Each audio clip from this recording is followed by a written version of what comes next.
It is good to be back and be here. It just doesn't feel right not being here. I was riding my bike this time last week because there was no streaming with RJ home, and it just wasn't right. And we worshipped at home later that afternoon, but it's good to be here with you this morning to be with God as we honor Him. Hosea 3:1-3 will serve as our text this morning. Hosea 3:1-3. I was really surprised. I got a text from Will this morning wishing me a happy Father's Day. I was proud of the boy. I was surprised he remembered, to be honest. And he might have had some prodding, I'm not sure, to help him remember. But he'll be down in about 3 weeks, and looking forward to that as well.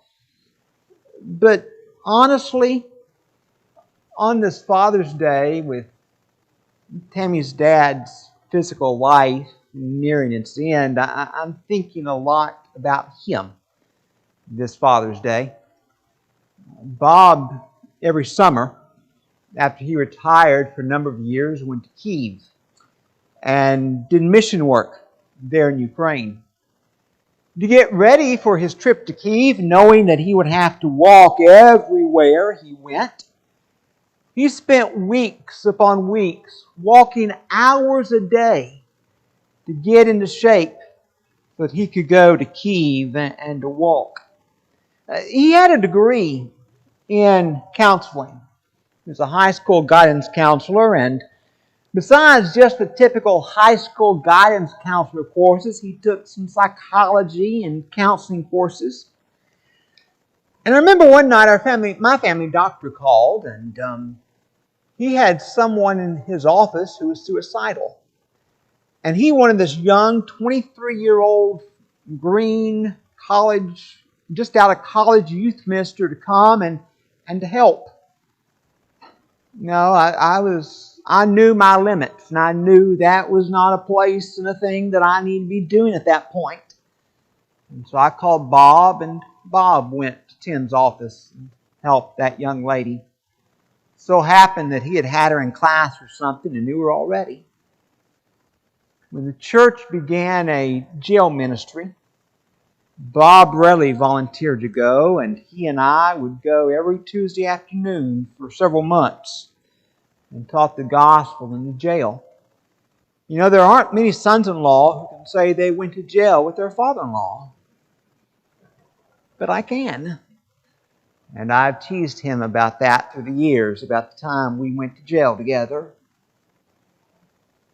I'm sure today that you're thinking about fathers-in-law, and what they've meant to you through the years. Maybe your father served as an elder. You remember the way that he loved the Lord and His people, His church. Maybe your father-in-law was gifted with his hands. He spent a lot of time around the church building doing upkeep or helping others repair things around their homes and keep them in their homes as they age, building ramps and so forth for them. Maybe your father never met a stranger and found his calling as a church greeter. Maybe your father-in-law taught Sunday school and you learned a great deal about Jesus because of what your father-in-law did in his teaching. This morning's sermon, morning's text, is about a father, a godly father, a father who had a great deal of influence, and a father who did a great deal of good. God told him to marry a prostitute to demonstrate Israel's unfaithfulness. Now, I want you to think about that for just a second. God calls Hosea, and God says, here is what I want you to do. I want you to go marry a prostitute. Make her your wife. We don't read any belly aching from Hosea. We don't read any second guessing by Hosea. But Hosea went and did what God told him to do. That had to take some courage, some guts to do that very thing. Here's what God had said. Hosea 1:2. Go, take to yourself a wife of whoredom, and have children of whoredom. For the land commits great whoredom by forsaking the Lord. Because the Israelites were married to God, unfaithfulness was considered adultery. And so the northern kingdom, Israel, being unfaithful.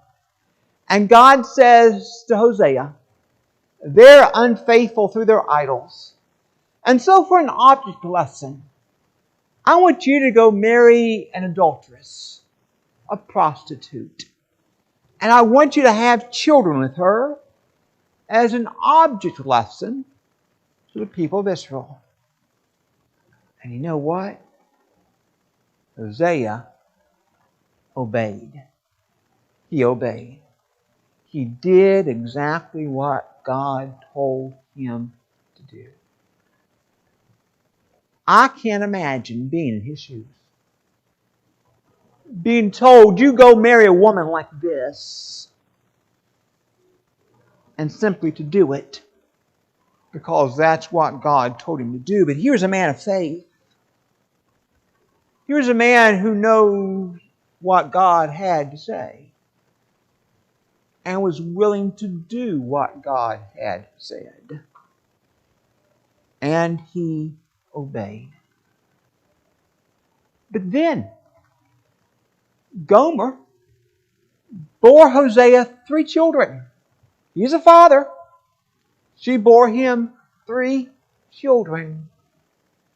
But it's very likely that all 3 of those children were not Hosea's. Here's what the text says. Hosea 1:8-9. She conceived. It doesn't say that she conceived with him, but she conceived and bore a son. And the Lord said, call his name not my people, for you are not my people, and I am not your God.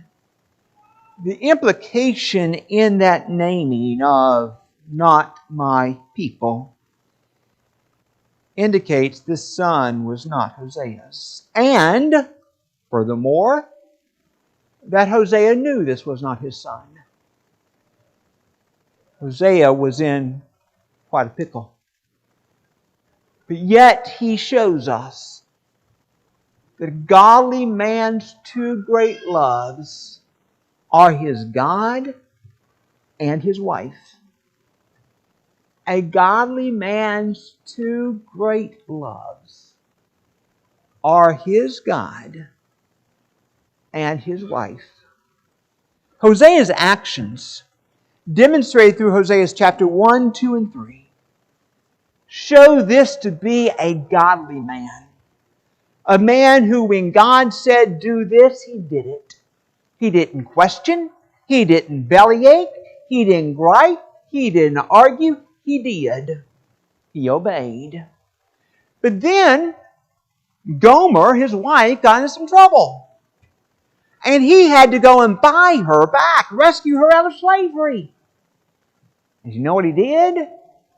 God said, go buy her. And he went and he bought her. And as he bought her, he promised her faithfulness. He says, look, you're not going to play the prostitute anymore. You're not going to be unfaithful to me. There's a sense of command there. You're not going to do this. But he said, I will be faithful to you. There was faithfulness on his part and great love on his part toward Gomer, no matter how badly she had hurt him. Let's go to our text. Hosea 3, 1 to 3. Hosea 3, 1 to 3. As I said, this text is an object lesson about Israel's unfaithfulness.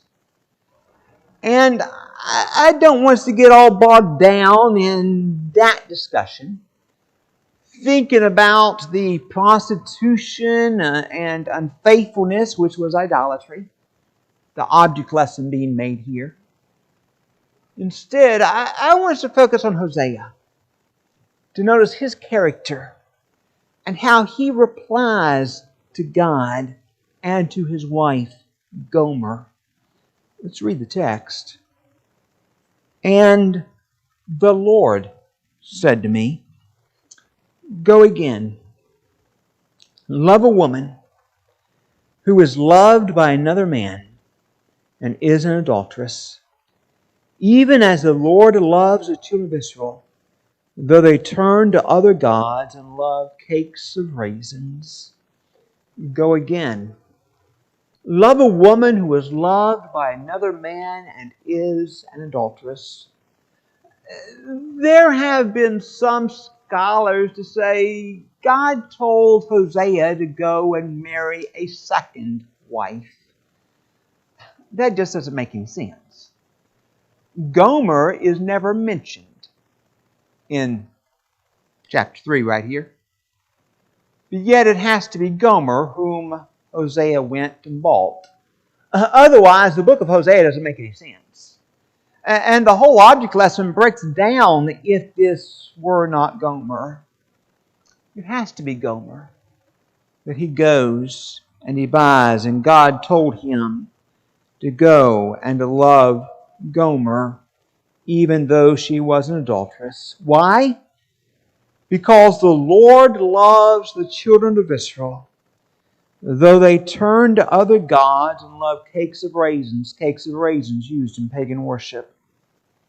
So, verse 2, I bought her for 15 shekels of silver and a homer and lethek of barley. He bought her. Now, we do not know what situation led to her captivity. It may have been that she had to sell herself as a slave to survive, that she got so down and just out that she had to go and sell herself as a slave and become someone's slave, and Hosea steps up and he buys her. It might simply have been that she had a lot of debt and she had to pay that debt off. And to do so, Hosea had to go and to buy her back for those 15 shekels of silver and a homer and lethek of barley. Now, the interesting thing is that the barley mentioned here would have been about 15 shekels. The amount given was 15 shekels. So altogether,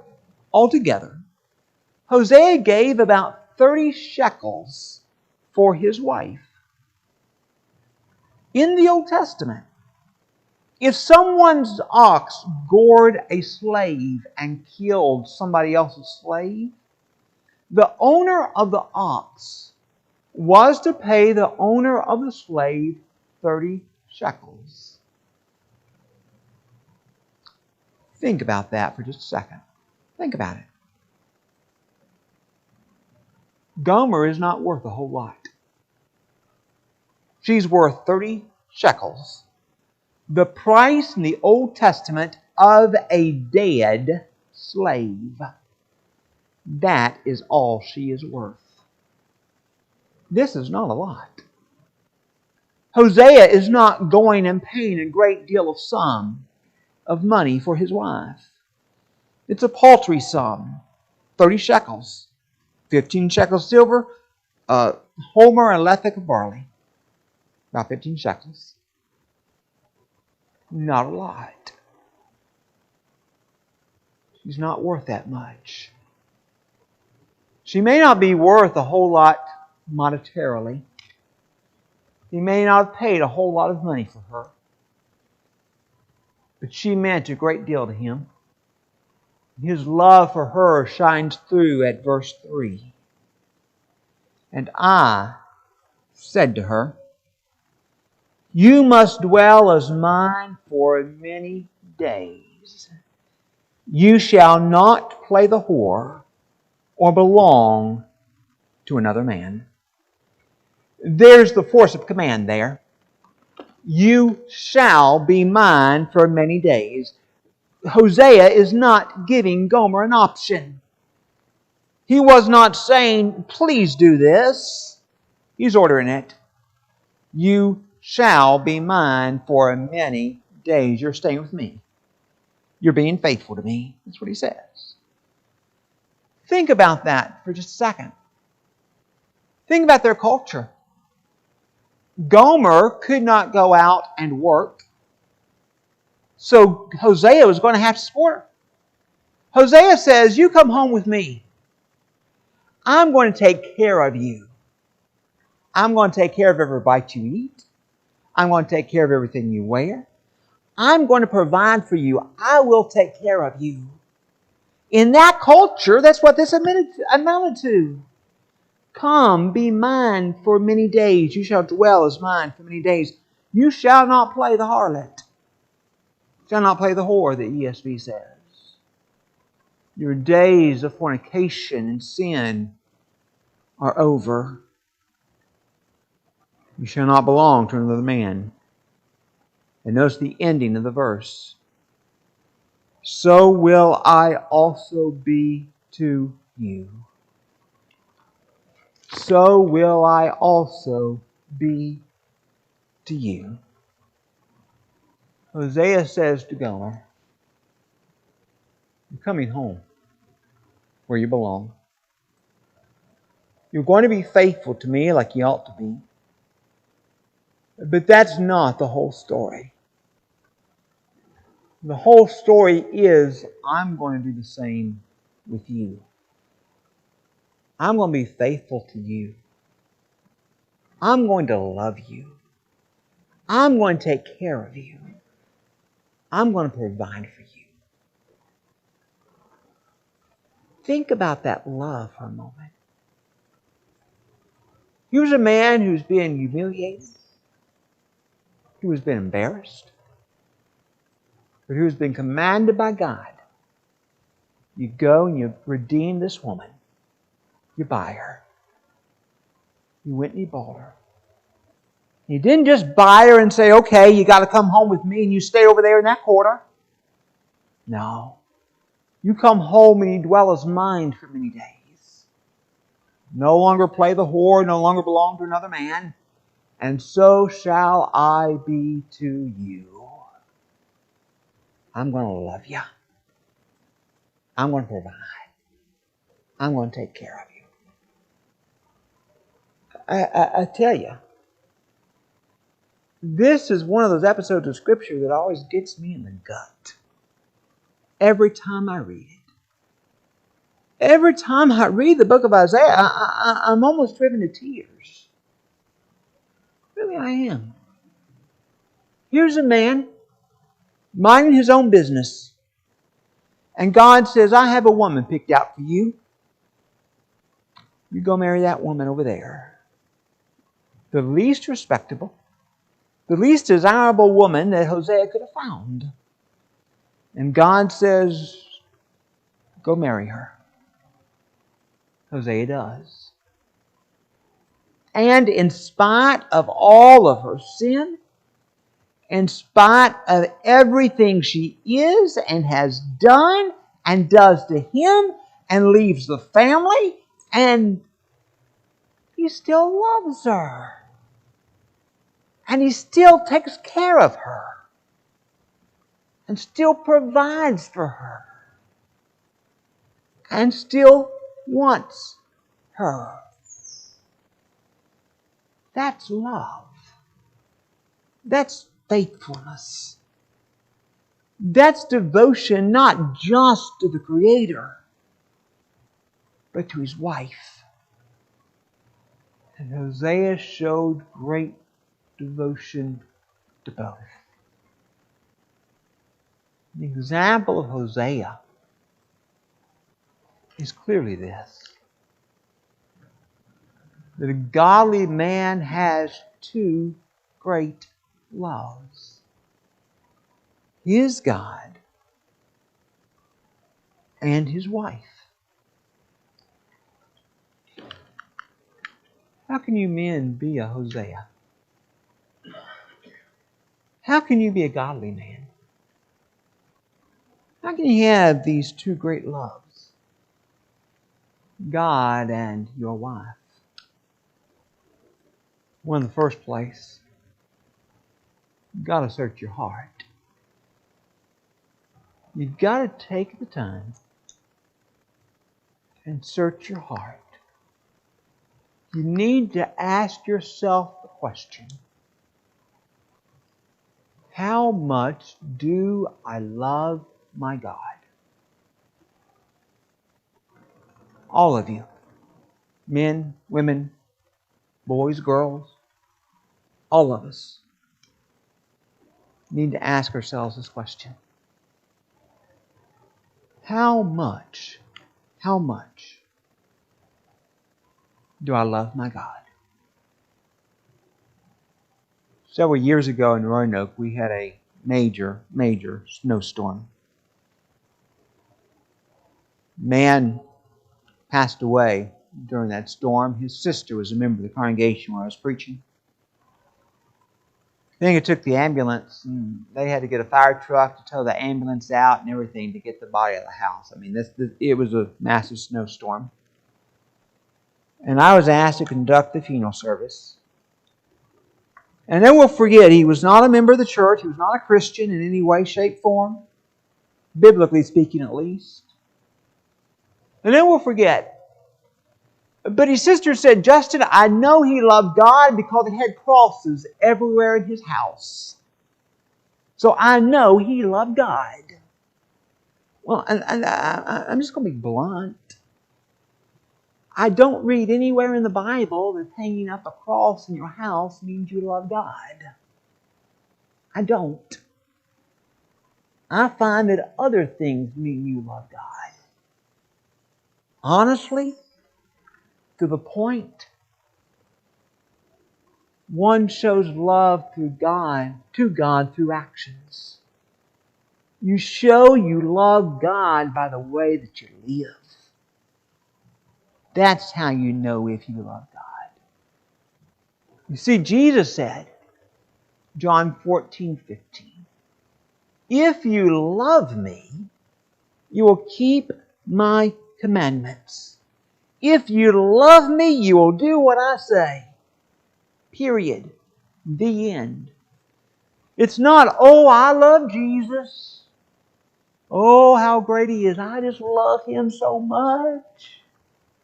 And I just get this great big experience when I come to church, and I just feel so great, and I just am on cloud nine, and I love Jesus."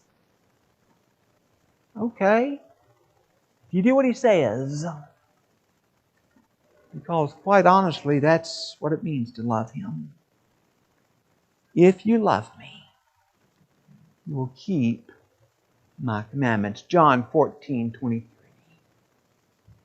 If anyone loves me, he will keep my word.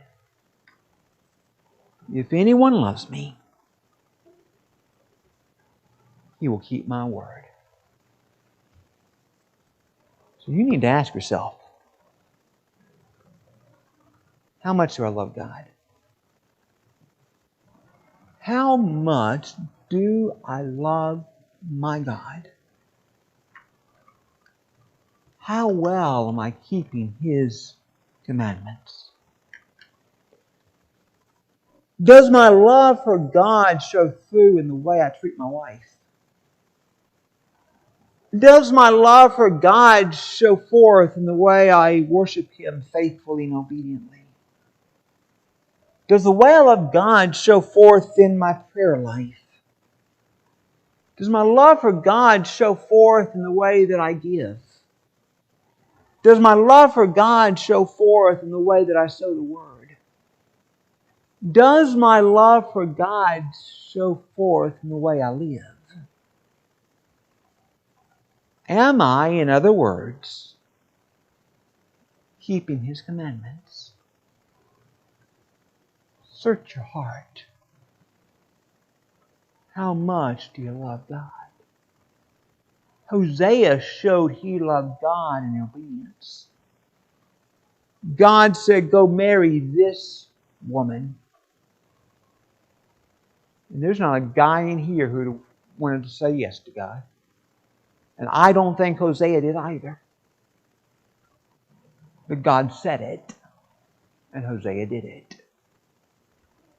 He showed love by marrying a prostitute. How much do you honestly love God? Not warm, fuzzy feelings, but action, obedience. You also need to search your heart and ask yourself, how much do I love my wife? Again, you understand husbands must love their wives. Ephesians 5:25. Husbands, love your wives as Christ loved the church and gave Himself up for her. What a tall order. What a tall order. Not simply love your wife, but love her sacrificially, like Jesus did the church. Love her sacrificially, not like Abraham when he tried to save his own skin and lied about Sarah, or Isaac lying about Rebekah, or like Lot who didn't take care of his wife and allowed her to become a pillar of salt. Don't be like that. Rather be like a Hosea who loves sacrificially, who, even though it cost him something, embarrassment, money, barley, loved her anyway. Loved her sacrificially. Colossians 3:19. Husbands, love your wives. When asked how much he loved his wife, Hosea answered by paying for her and pledging his faithfulness to her. You understand, love is demonstrated by action. I've said that about God. Our love toward God. Think about God's love toward us for just a second. John 3:16. God so loved the world that He gave His only Son. Doesn't say He had a warm, fuzzy feeling. Doesn't say He hung up pictures of people in His house. But He did something. He gave His Son. Love was demonstrated in action. And our love for one another must be action. 1 Corinthians 13, 4-7, or rather 4-8. You know the text. Paul, yes, was writing to the Corinthians to correct abuses in their spiritual gifts. They were at each other's throats. They did not love each other as a church. And Paul wrote to them and told them to love each other as a church. He said, love is patient and kind. Love does not envy or boast. It is not arrogant or rude. It does not insist on its own way. It is not irritable or resentful. It does not rejoice at wrongdoing, but rejoices with the truth. Love bears all things, believes all things, hopes all things, endures all things. Yeah, I know. The context is church. The context is church fighting. And Paul was telling the church there at Corinth how to love each other. I know that. But brothers and sisters, Paul there defines love. He describes it. And I believe firmly you can take that and apply it to any situation. Paul said, here's what love is. Here's the way that love behaves. So husbands, go through this list and ask if that's how you are toward your wife. Your wives would benefit by doing the same thing with your husbands. But husbands, ask yourself, am I patient with my wife? Am I long-suffering? Am I kind? Irritable? Do I insist on my own way? There's how you know whether or not you love your wife. Or wives, if you love your husband. Right there it is in black and white. People talk about falling out of love. Well, hogwash. You don't do that. Love's not something you can fall in and out of. Love is something you do. And Paul said, right here's what love is. And here's how love behaves. And the question is, are you behaving this way? Boy, Hosea didn't he?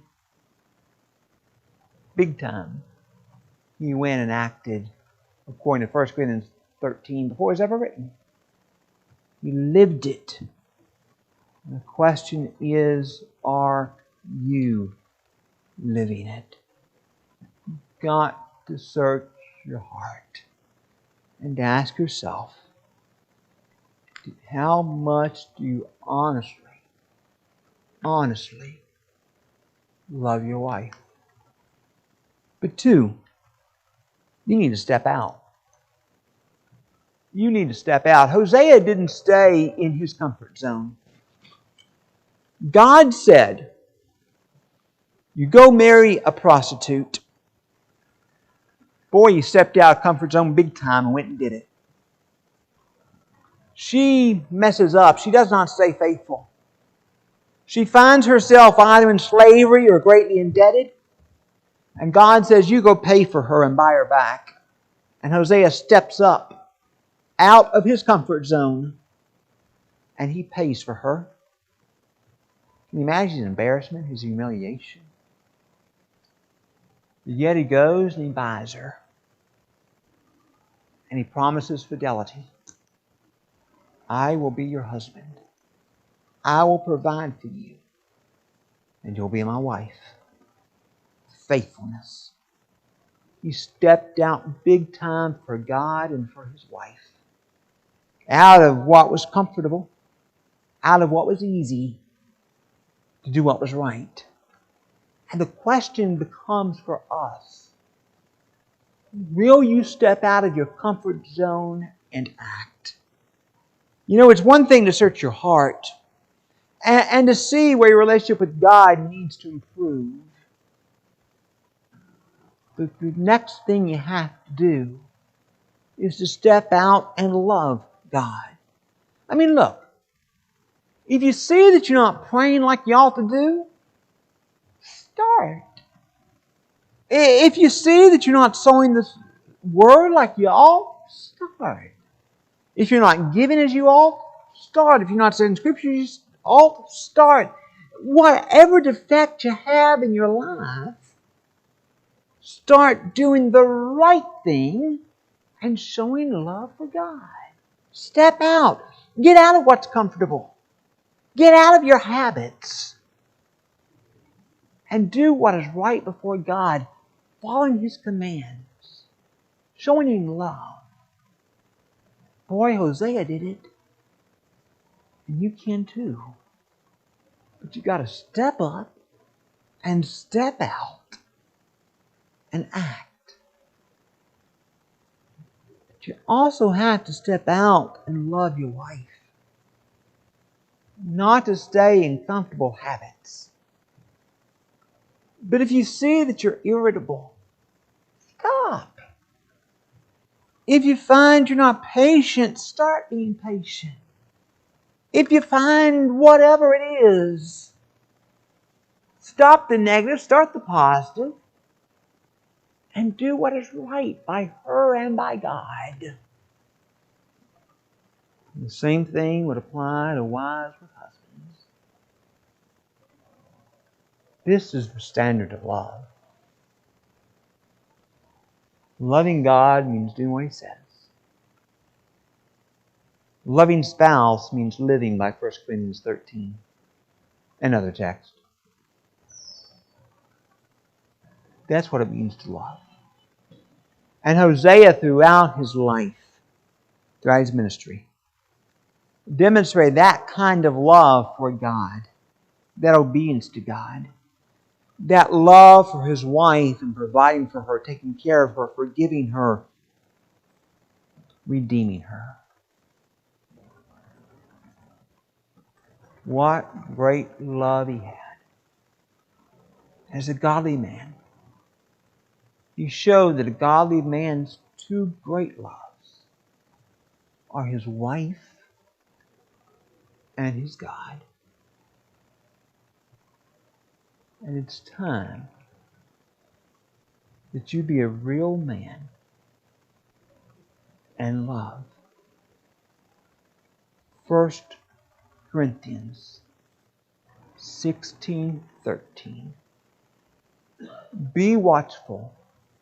Stand firm in the faith. Act like men. Be strong. Act like men. Not just any men, but godly men. Are you a real man this morning? Are you a real woman this morning? Seeking to be faithful to God. Obeying His commands. Doing what He says. Walking in His path. If you need to come, won't you come right now as we stand and sing?